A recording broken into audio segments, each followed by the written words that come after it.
49ers-Texans preseason finale coming up Thursday night. We will preview that. How long will the starters play? How long should the starters play? Should Trey Lance even be playing at all, or should we be putting the 49ers starters in bubble wrap for this game? What to watch for in preseason week number 3 coming up right now. You are Locked On 49ers, your daily San Francisco 49ers podcast, part of the Locked On Podcast Network, your team every day.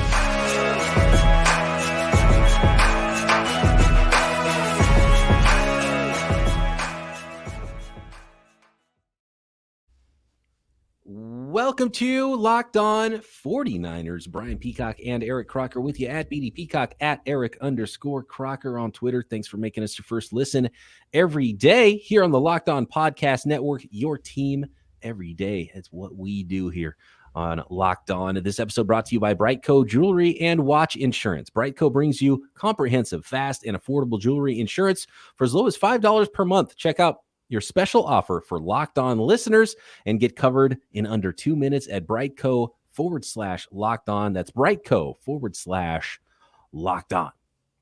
Niners Texans coming up tomorrow. We're recording this Wednesday evening. If you're listening to the podcast on your way to work, as a lot of folks do, then it's coming up tonight. The preseason finale, 49ers Texans, Croc. And this one might look a little bit like what a preseason or what a regular season game could look like for at least about a half of football, because according to Kyle Shanahan, the 49ers starters are going to play for a while. And if he hasn't seen enough, he's going to play them for the entire first half potentially. So with that, Croc, what do you think?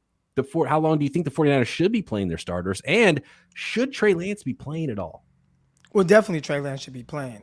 One of the big, I guess you could say, issues, right, is a guy who just inexperienced, hasn't thrown a lot of passes. And last season, Kyle Shanahan told us some of the issue, which was he just needs live reps.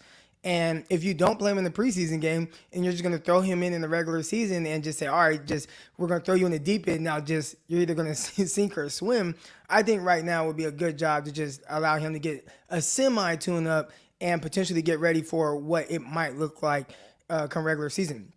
I'd assume that the Houston Texans and 49ers would game plan to some extent, right? There's not a lot of game plan that goes into preseason games, but I do believe that, for that dress rehearsal, you prepare just a little different and have certain things that you want to attack. And I think, that can definitely be something that helps Trey Lance. So I'm excited to watch him in the first half if he plays the entire first half. And I'd assume it'll look like what I expect, which is have some splash plays, couple little misses, but overall, will he take care of the ball? I think that's definitely something I want to see. And does he continue to kind of build this rapport with Deebo Samuel, which right now it seems like it's just a little off. Yeah, and I don't know how long, everyone's going to play, if Deebo might leave the game earlier than some other ones or something like that. But you're right. I mean, the one thing Trey Lance needs is reps, and they sat him last week. And so I think that was the smart play by the 49ers, sit him last week. You just can't sit. You got to get the guys ready, and you can't sit everybody. So let's see some cohesion. Let's see some timing being built with Trey Lance and his receivers. I think that's really important. And don't forget, Trey Lance owns the Houston Texans. So there's that too. This is the first team he'll ever play for the second time in his NFL career. Right. And, a lot of people make a big deal out of, accuracy issues for Trey Lance. I'm not saying that they're not there, but the last 2 times we've seen him live, and obviously one was just a very short period, but, we watched him live against the Houston Texans. He completed pretty much 70% of his passes and had a pretty solid outing. Next time we watch him live, he completed 4 out of 5 against Packer backups. Can he kind of continue that trajectory? And that's the part where I tell people there's ways to manufacture completion percentage efficiency, and I don't think he's a guy that's going to be a 55% completion percentage guy. And I think that's what people are expecting. There's going to be screens. There's going to be different things that just boost his completion percentage naturally. Doesn't mean he's going to be more accurate, and we'd like to see him continue to improve in that category, which I don't even think will be until like the next offseason. But as far as what it looks like, there's ways to get him going. And I think Kyle Shanahan to help do that. Bootlegs, passes out to the flats, easy kind of layup throws. Can he hit those?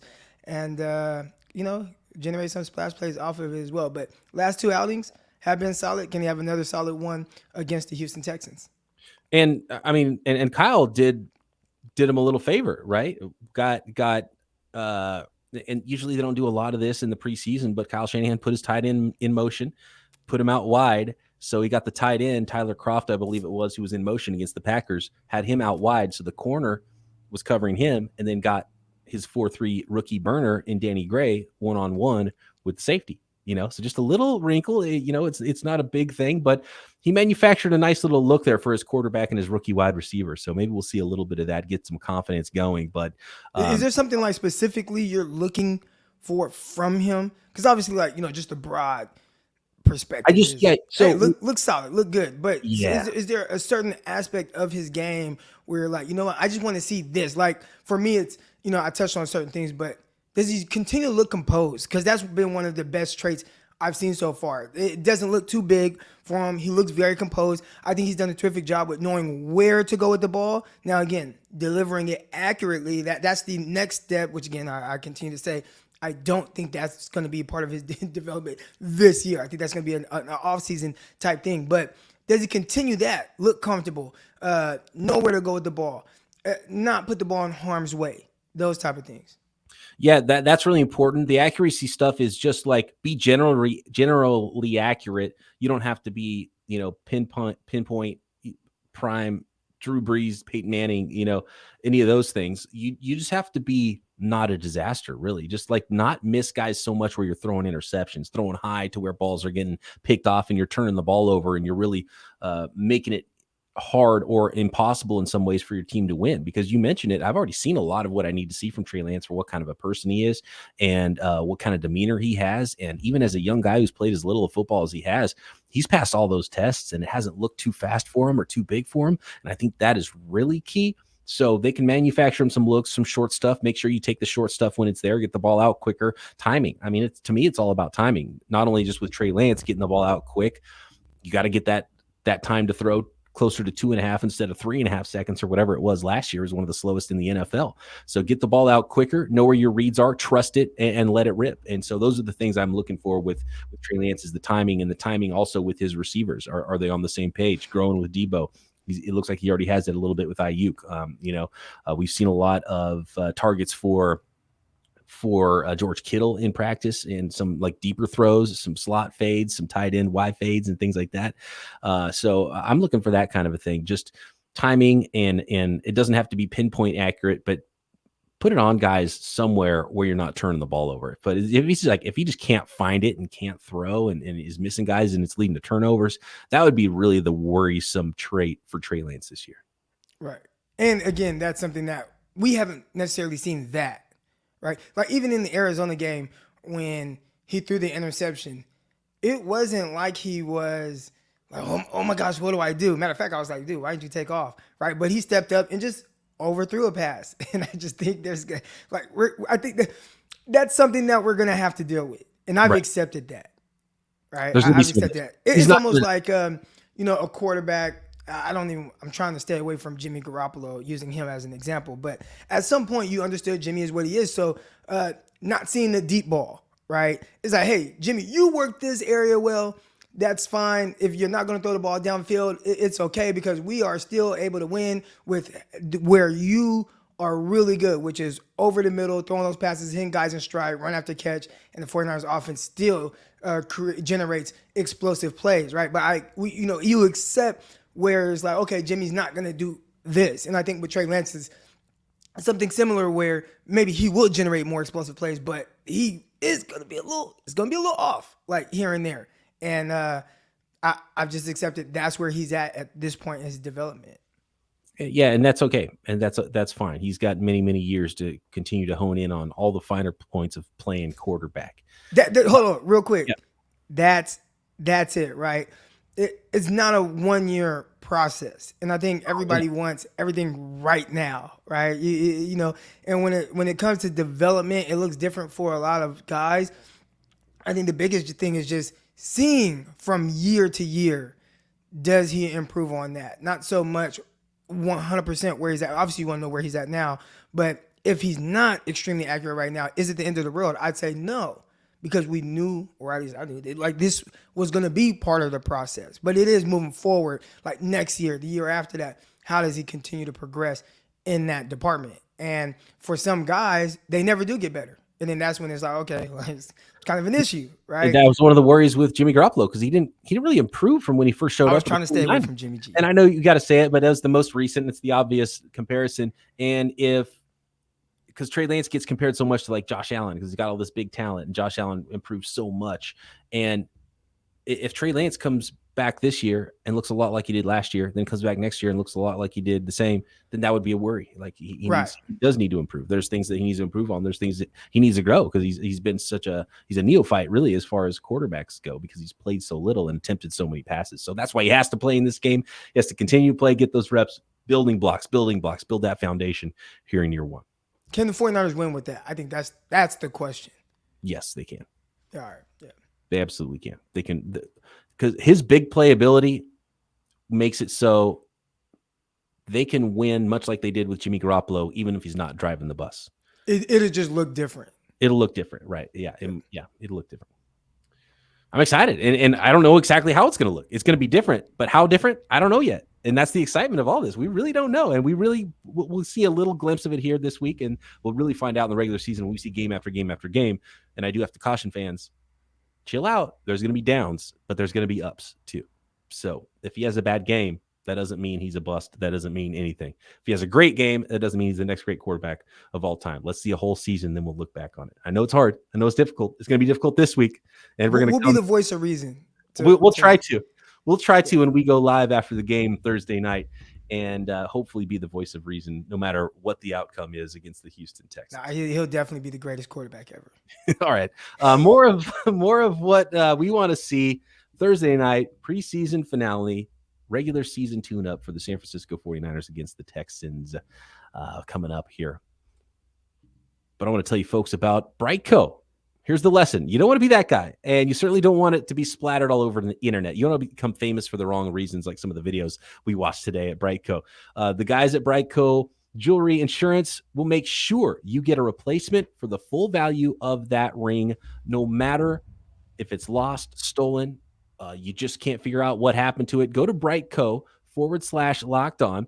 It's the fastest, easiest, cheapest way to cover your butt with the best jewelry insurance in the business. And I referenced some videos we're talking about. There's this guy on the pier. He's going to pop the question to his girlfriend. He gets down on a knee. The ring pops out, and the ring just trickles, rolls right off the pier into the water. And it reminds me so much of one of my buddies. It wasn't during a proposal or anything like that, but he's a surfer, local buddy here in San Francisco, and he was surfing one time at Ocean Beach, and he was already married, lost his wedding ring. He was literally divorced within a month. I don't think it was because of the ring necessarily, but it's almost like a sign, right? And you don't want to lose a ring like that. So, and by the way, you have to go check out these videos at Brightco. They have a bunch of them, hilarious videos that you can see for yourself at brightco.com/locked on, what can happen to your ring. So go check it out. Get that jewelry insured at Brightco. Or bright.co, excuse me. Bright.co is the website. Bright.co/locked on. Thanks again, everybody, for making Locked On 49ers your first listen every day. Make sure you check out the Ultimate Pro Football Preview starting August 31st, an 8-episode extravaganza to get you ready for the NFL season. The local team experts, including Croc and I, of the Locked On Podcast Network and Odyssey NFL Insiders, all combining into one Ultimate NFL Preview starting August 31st. Search for Ultimate Pro Football Preview 2022 on your Odyssey app, YouTube, or wherever you get your podcasts. All right, Croc. What else are you looking for? We talked a lot about Trey Lance, and that's the big important thing. And that's how Trey Lance goes. That's how this regime, how this 49ers franchise is going to go. He doesn't have to be great. He doesn't have to be amazing for the 49ers to win because they got a lot of good players. But there are some question mark holes on the team, right? Some new faces in new places. Offensive line is a big one, and that's the one we pointed to all preseason long. Is Jason Poe going to work in there at left guard this week? If so, I'm going to be watching it. But how is that offensive line blocking for young Trey Lance? Because we might start week one with 4 of 5 new starters on the offensive line, and that's scary for a first-year starting quarterback. I think that's scary for anyone, even if it was Jimmy Garoppolo. Now, you might say, oh, if it's Jimmy, his quick release can kind of offset that, and we saw that 2017 when you had like Zane Beadles playing right tackle and Jimmy was able to still be that efficient quarterback. Not an amazing but group of wide receivers either, right? Like Jimmy was like, oh, one's not open, two, no, move a little bit, three, boom. It was just like kind of really basic. It was almost like preseason football. It was very basic. Wasn't the whole playbook. It was just like, let's go play ball. I'm going to get the ball out quick. I'm going to find the open guy and I'm going to hit him. And it seems so simple. And it was why it's like, why can't the offense look this simple? And maybe that's part of it. So, but yeah, with Trey Lance, getting the ball out quick is so key, because if they're not, those guys up front aren't blocking for you, that can spell trouble. And it's important for the run game too. I definitely would be dialed in on the offensive line. And you brought it up to me, and I hadn't paid attention to it to the extent of you, but I definitely will this game. Is there a battle between Aaron Banks and Poe? And a lot of people are like, do without preseason. Preseason doesn't matter. Just scrap the whole thing. Especially when they thought Kayvon Thibodeau, the top 5 pick or top 7 pick for the New York Giants, people are like, oh man, Thibodeau's down. Do away with preseason. You always get that kind of overreaction, but it means a lot for certain players. And right now you have a couple guys on this 49er team. It's not everyone, but between Poe and Banks, there is the potential that this is a real battle, right? And if it is, who's going to win it? So that's one thing in this game where I'm going to be really dialed in on it. There's some things where you don't pay as much attention to, like the running backs. 49ers are going to use a bunch of different running backs throughout the season anyways, but when you're talking about building that offensive line, and you already have Spencer Burford at right guard, and you want to continue to watch him and see him stack games together. He got bull rushed last week, so that's something I'm going to be watching. Man, do you get bull rushed into your quarterback's lap again? But that left guard position, Aaron Banks, Poe, that's something that I bet we're not the only ones that's going to be tuned in on that. I think a lot of people are. And you know how difficult Kyle Shanahan's playbook can be too. And if you have 2 rookies out of 5 on your offensive line, it's one thing to be able to block people in one-on-ones and just be physically talented enough and be good. But when the whole playbook is at your disposal in week 1 in the regular season, are you going to be moving left when you're supposed to be going right? Are you blocking the wrong guy? You're supposed to be picking up this and you're not there. So there's a lot of mental things. And that's, I think, the hard part for any rookie, and why we always expect rookies to be more impactful in their first year than they are, because a veteran that just knows what to do for a coach is so much more valuable than a super talented rookie that doesn't know where the hell to be. Right. And just, the angles, certain ways to block guys. First of all, just grown men, right?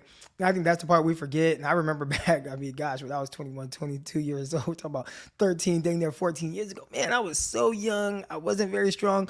Now, I cannot lift weights for a year and still, no matter what, just because I have grown man strength now, I can get under 225 and still put it up at least 5 times, even if I haven't lifted in a year, right? And it's just like, dang, man, like that's real. That's real. Now, imagine if you are a 21, 22-year-old kid coming out of college and you think like, man, I'm strong and I hit the bench press, I did this.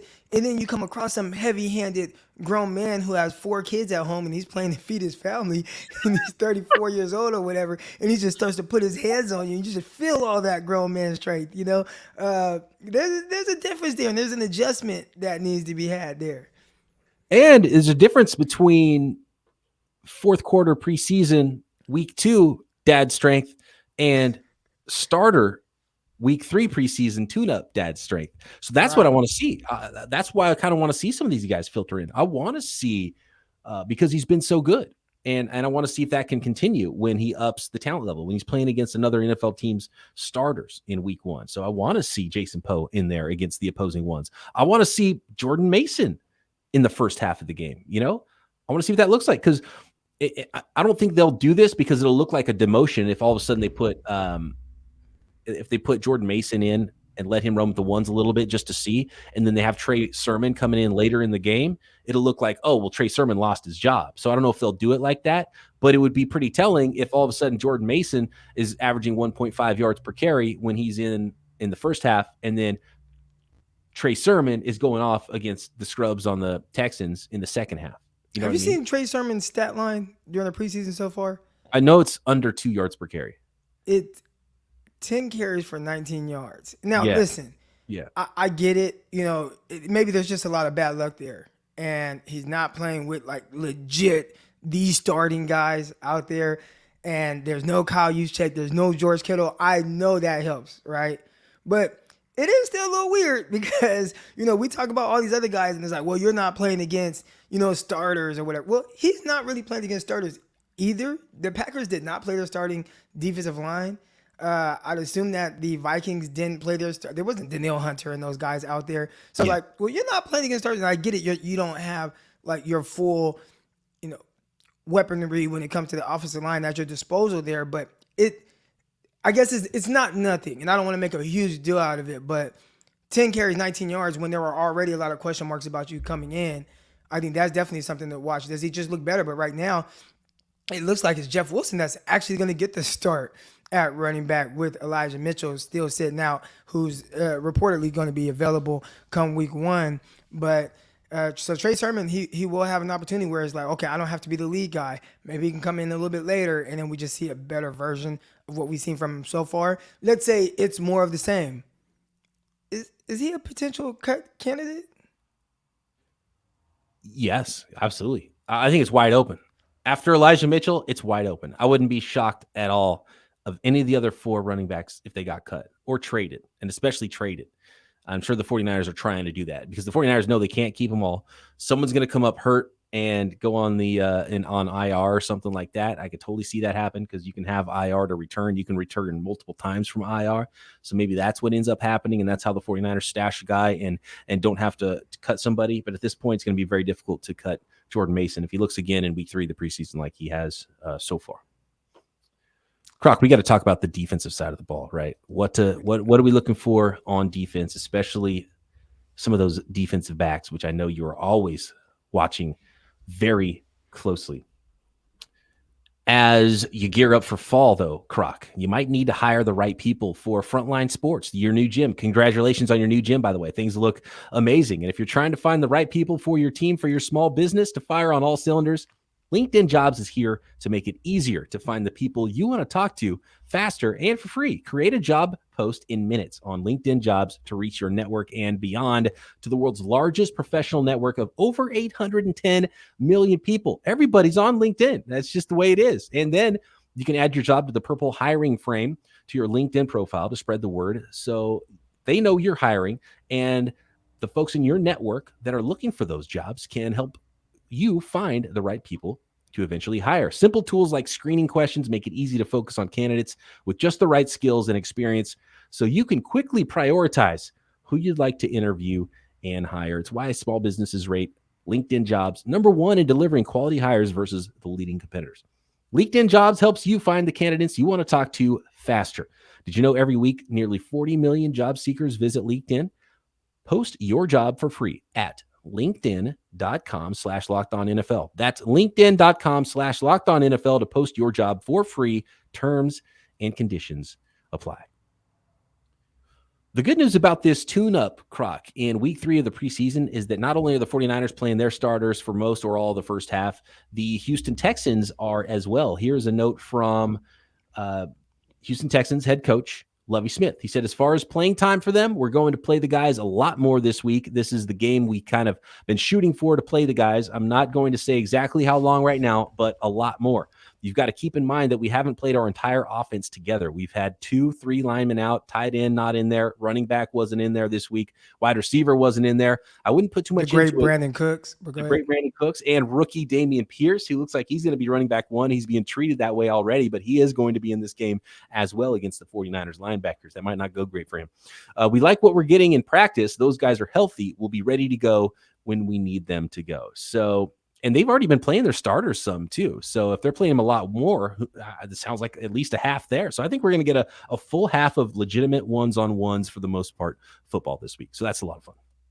Yeah, and I mean that's exciting, right? When you think of preseason football, that's what you want to see, good on good. And that's what we grew up watching, and it wasn't up until the last couple of years or so. I think like Sean McVay started to kind of take the lead on that, where it's like we're just not playing anybody in preseason. Dallas Cowboys followed suit, but that's new. That's a newer thing. But finally, we get a chance to really see guys for an extended period of time, and definitely want to see the defense, and some of the 49ers players there, some of the young guys. What does Drake Jackson look like when he's going up against a legit starter. But hey, by the way, I got Nick Bosa opposite me. I don't think Eric Armstead would be out there, but you will have Javon Kinlaw. You start to see about more guys that are actually going to be in there.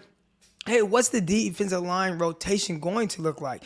Is it going to be Ebukam first at end and then Drake Jackson coming in a very specific situation and them trying to, figure out what his role is actually going to be? It kind of reminds me of, I was going to say a few years ago, but gosh, it's like 10 years ago when Alden Smith was a rookie and he was a third down guy. They drafted him like number 6 or 7 overall, and he was coming in on third down specifically and still ended up with a bunch of sacks. Not saying Drake Jackson's going to do that, but what is his role going to be? That's one thing I'm going to be dialed in on.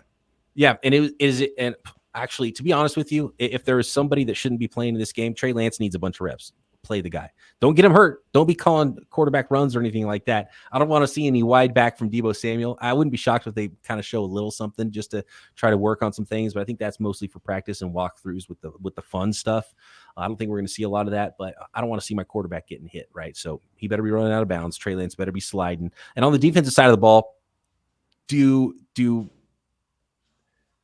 like Nick Bosa, does he need reps? Does Fred Warner need reps?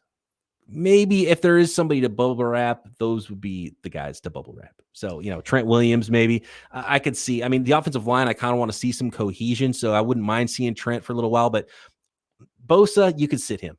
You could pretty much sit him. And look, let's see Teray, let's see Ebukam, let's see Drake Jackson on the edge. I think you have to prepare guys, though. Listen, there's been a lot of injuries happening over the last few years. I feel like injuries are going up while teams are, they're learning more and understanding more about how to, take care of guys. But before, when it was training camp, remember, back in the day, they were doing legit double days in training camp. A full-on practice early on, full padded, and then another full-on practice, fully padded, right? They did away with stuff like that. But now I feel like a lot of the injuries are building up because guys' bodies just aren't prepared to really go for a full season because they don't build up to it. So although you want to keep Nick Bosa as healthy as possible and you want to bubble wrap him, is it the most responsible thing to just not play him? And then, oh, by the way, you haven't played at all any real live action, but now you're going to go to Chicago and you're going to play 70 snaps, balls to the wall, all out but don't hurt yourself, even though you haven't put your body through this at all in over a year. And those training camp practices aren't full go either. So you just haven't had that full go since last season. Right. Did you see when he was kicking the Vikings offensive line's ass? It was like he was pulling up every time. He would just whoop a guy real quick and then that's it. You just kind of touch the quarterback. It's like boop, give him a little poke on the side. It's exactly, buddy. So I can see that. A series or two. Don't have to go crazy. Maybe a series or two just to get that feel of I am live. I'm full speed. I'm going 100%. And and then crazy thing is you get to do that for 2 series. And then what? You don't play for 17 days or whatever it is, half a month. I hate how big of a gap there is just for what we do here, and just because you get ready, it's like cool. The dress rehearsal is here. It's like what? 17 days before? No, they're supposed to be playing next week. Yeah. Oh my god. So, and not only is it not next week that they're not playing, but they have the earliest game too. Couldn't they at least had a Sunday game so it'd feel a little bit closer to the regular season? They only have 2 actual weeks. They got more than 2 weeks now to wait for the regular season to start after Thursday night. You hit on something there too, and I think it's not only that people aren't getting their bodies ready for the full speed of football, but they're also not getting their bodies ready their whole life, really. So it's like you don't, it's almost like, so in the past there would be, so basically now there's players that get to be NFL players that would have never made it because their bodies wouldn't have held up earlier in the process. You would have weeded out whose bodies couldn't hold up to the grind before they got here. But now you don't find out until a long NFL season, the guys aren't going to really make it. And sometimes it's just, fluke luck and bad plays and someone crashes in on your leg and your leg can't handle it and it's going to snap. But some guys, I think of Major League Baseball and Nolan Ryan. Nolan Ryan just threw innings like crazy. You could never have a Nolan Ryan because nobody would ever allow him to throw enough innings to find out that he could be fine throwing that many innings. and throwing 9 perfect games or 9 no-hitters or whatever it was that he threw and 500 strikeouts. So it's like, it's crazy stats that nobody will ever be allowed to do. And you would never find out that someone actually could handle it, because some people could handle it and some people can't. But now we'll just never know if there's another Nolan Ryan out there, because you pull him out after 6 innings. And the same thing happens with football. There's no like Oklahoma drill to start practice. There's no double days. So some guys just wouldn't handle it a lot earlier in their career and be selling insurance. But instead, they didn't get pushed as hard younger, so they made it to the NFL, and now they break down. And now you find out he's not going to be able to hold up. Or maybe it's much better, so we get to see all these guys playing in the NFL that would have not passed the earlier hurdles back in the day. And it's like, who cares? Let's get them all here first and then worry about it later. I think there's a new CBA from when I played, but my big cousin, Tyrone Gross, Stockton, California, Lincoln High School. All right. When Ty was getting to the NFL, they still had the legit double days, right? They're practicing twice a day, fully padded, everything's full go. By the time I got to the NFL, 2013, there was double days, but your second practice was just a walkthrough. And even then, the first practice, there wasn't a whole lot of contact, and it's just curious. It's interesting to see how things have evolved. And do you think they've evolved for the better? Because I feel like now there's just more like soft tissue injuries.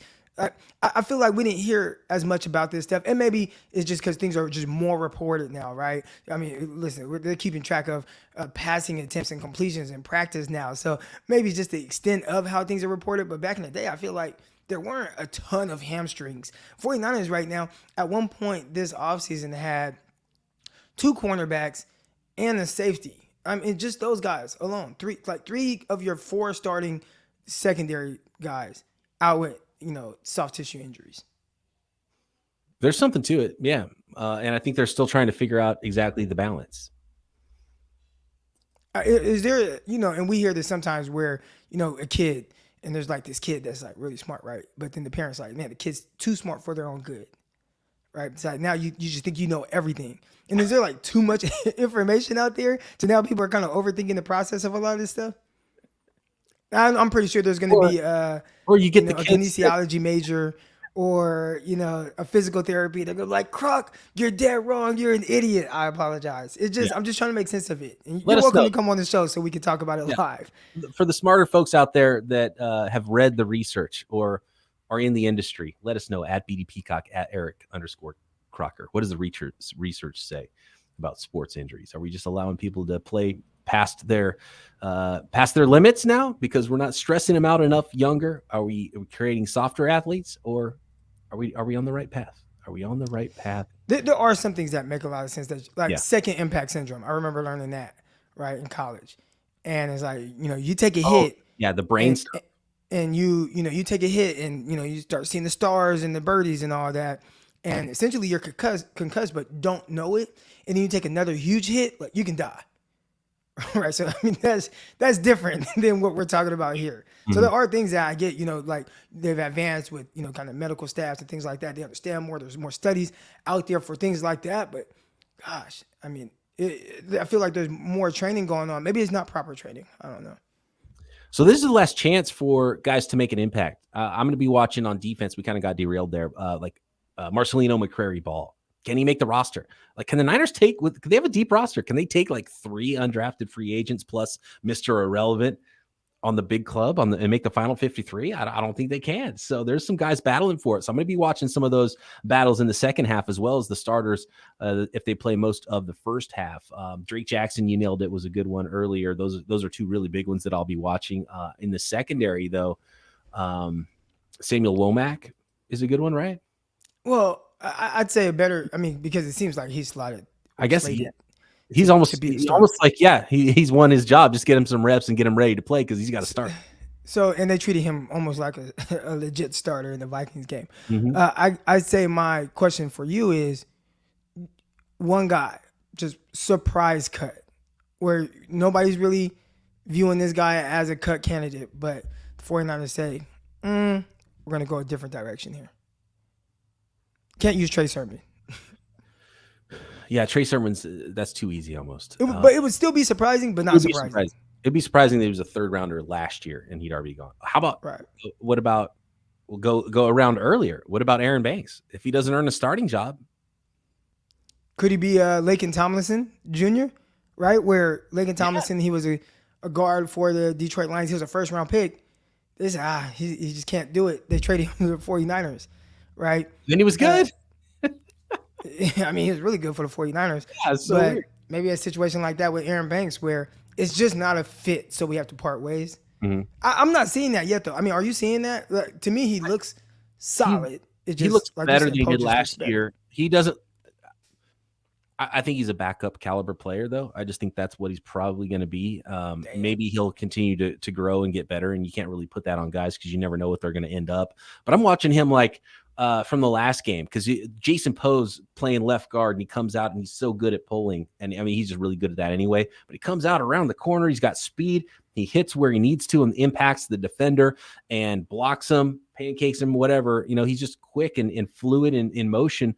And then you see Aaron Banks in motion, and he gets the block done, but he's like face to face standing upright with the guy. When he runs, it looks like his ankles are like handcuffed together. His steps are so short, and he just doesn't look athletic, and the movement's not fluid. And I'm watching him play, and I'm like, well, he kind of got the job done, but it's like, is that what you want with the top 50 pick? Just getting the job done? Can somebody else get the job done better than Aaron Banks? You know, and if he can't beat out the undrafted rookie, you know, he's a backup. And then if you're a backup guard only player, you can't play center, you can't play tackle. Can you even dress on game days? And so you have to be listening to trade offers if that's the case. I think it's very similar to if Jason Poe, if the coaches are real with themselves, have a conversation about it. They're like, well, Jason Poe's a better player right now. Then they say, okay, well, we got to try to take what we can get. And it's kind of the same conversation you have with Trey Sermon. It's like, well, we don't want to cut the guy, so let's see if we can get at least a pick or something, because it would probably be better at this point if he wasn't on the roster, if he's not going to be at a certain point on the depth chart. You know, I think for me, we're talking about surprise cuts, right? Something that would surprise the masses, a departure from the 49ers who nobody's really thinking about right now, or at least I never was, and this is off the cusp, but Tarvarius Moore. Oh, yeah, that's a good one. Like, that would be a surprise cut where they're just like, it's coming off of the Achilles injury, not quite what they were expecting. I don't know how is he progressing from that injury? You know, you've seen him get beat. I saw a couple, bad angles, etc. You know what? Like, we like what we have from this young kid, Hawkins, who, I mean, he got a layup interception, but, I'm just kind of throwing that out there, right? Where there's just somebody who's, a little bit cheaper and maybe has some potential, and they don't think we'll clear waivers, but hey, we can let go of Tarvarius Moore, who was a third-round pick, and what have you really gotten out of him? So. I could absolutely see that one, and they could put Hawkins probably on the practice squad. Then you have Ward, and you have Hufanga, and you have Odom, and then you have Dante Johnson, who can play safety too.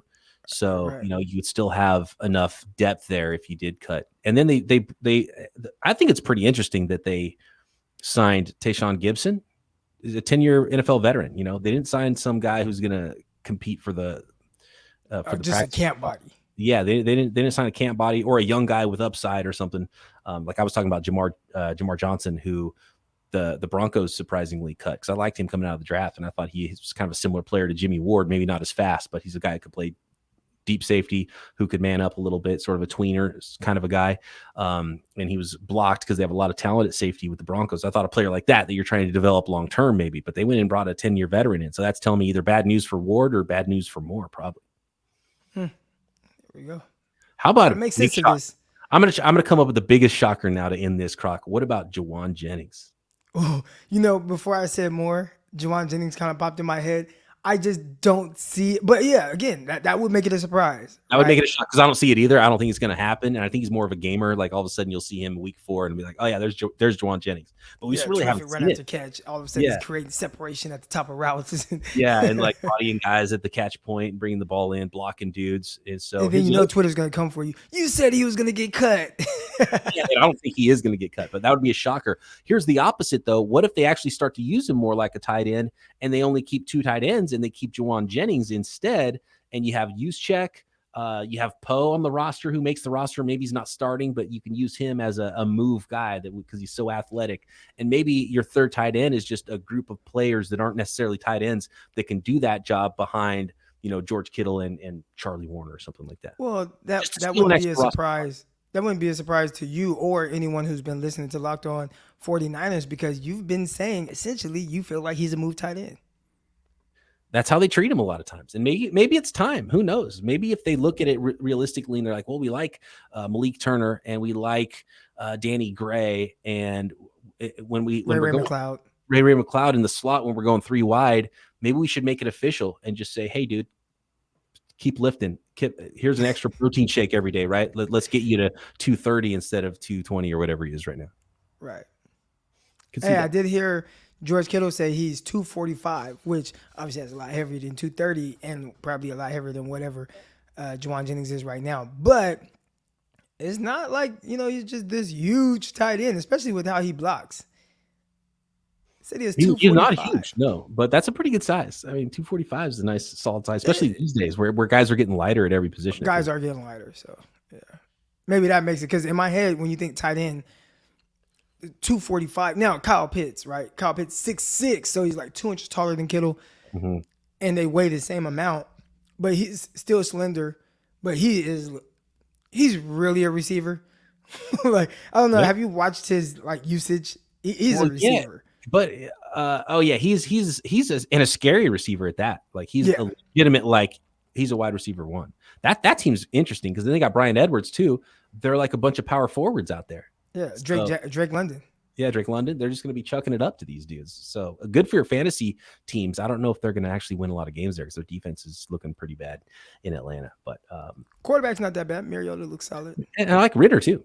Those two. Ritter has been efficient. Yeah, we got to get out of here, Croc. We're over time. We're going to hear it from our bosses because we are taking it too long.